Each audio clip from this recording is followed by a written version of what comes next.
name's Jake Boston-Kemper, agronomy lead with Liqui-Grow. Hi, I'm Katie Hess, sales and marketing here at Liqui-Grow. Jake, it's great to have you back in the office.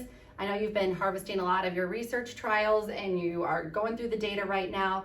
One of the topics we hear a lot about is Pivot Bio's Proven 40. I know you're testing that this year. Can you tell us where you're at on the results for that? Yeah, absolutely, Katie. So thankfully, I'm back in the office today. We were trying to get everything done before it got this cold, and it's like 35 today for the high, so I'm glad to be in the office too. I don't like the cold. I know you don't.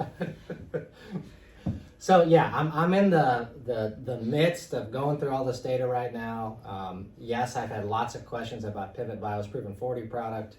I have 2 of the 3 sites summarized, and I can talk about those today, okay?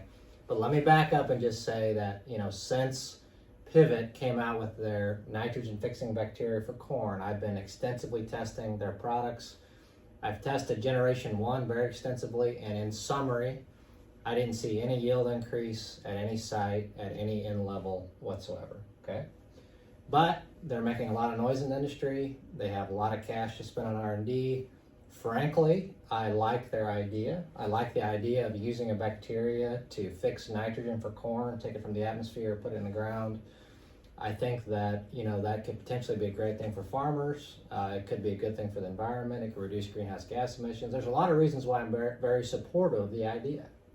At the same time, we have to be real with our customers and make sure that we're selling and promoting products that truly give the customer ROI, and that's what my job's all about. So I take it very seriously, and I'm very passionate about it. So this year is the first year that I tested Proven 40, which is their 2nd generation product, okay?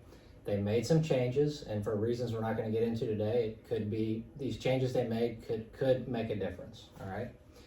So I have 2 sites summarized, and just to review, the way I have to set these things up is I have to have a full in-rate response curve, because one of the things that Pivot promotes is that you can reduce your nitrogen rate if you use their nitrogen fixing bacteria. And the only way to know if that's true is to have a full in-rate response curve. So when I say that, we go from 0 pounds of nitrogen all the way to 250 pounds of nitrogen in 50-pound increments, all right? So what I observed at these 2 sites is that you cannot reduce your N-rate if you use Proven 40. So in other words, there was no change in the amount of nitrogen you should use. In fact, it did increase yields slightly at the optimum N-rates. So 3 to 5 bushel average over the 2 sites, okay? But at the sub-optimum N-rates, it may have either not increased yields or possibly reduced yields.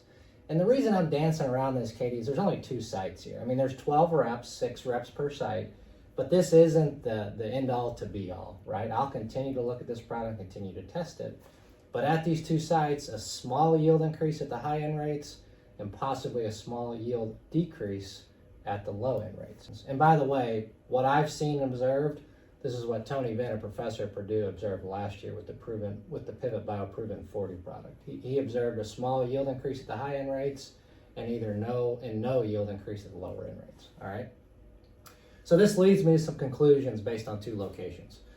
Number 1, they promote it in some cases as a protectant against in-loss. So if you lose your nitrogen, well, at least you've got this bacteria fixing nitrogen. Well, not necessarily, because at the low end rates, I don't see a yield increase. In fact, if I were to speculate, there's some yield decreases, small, but nevertheless yield decreases. Secondly, you cannot change your N-rate because you're using this product. Again, because we don't see any yield increases at all at the sub-optimum N-rate. So reducing your N-rate to use this product, probably not a good idea based on these 2 locations. And then finally, let's suppose that 3 to 5 bushel yield increase I'm seeing at the high end levels is real.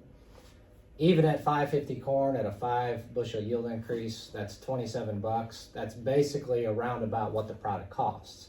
So even then, it's a break even at best. So my recommendation for our customers at this time would be, I would not, jump on board and put this on every acre by any means. If you want to test it, that's fine. I do that for a living. I always promote that. But definitely do not jump on board on every acre. I see no evidence for that. And I'd continue to kind of go about business as usual, and I will keep my pulse on this product and other products that are coming to market to inform our customers, what might be something they need to do. So Jake, as I was sitting here listening to you talk about your results, it's great that you're here testing this stuff locally in our own yield environments, because we do have Midwestern soils that are capable of doing what they can do. We're very fortunate. We are super fortunate, and maybe the results that we're seeing on some of this marketing that comes across our desks is not here local. So it's great to have you here to keep testing stuff here locally, and thanks again for being here. So I know, Jake, you're going to be back here in the next week or two with an online webinar, kind of summarizing all of your results. So we need to get you back into your office. Not all of them, Katie. But yes, dang. The key ones. You always have to keep pushing you, you know.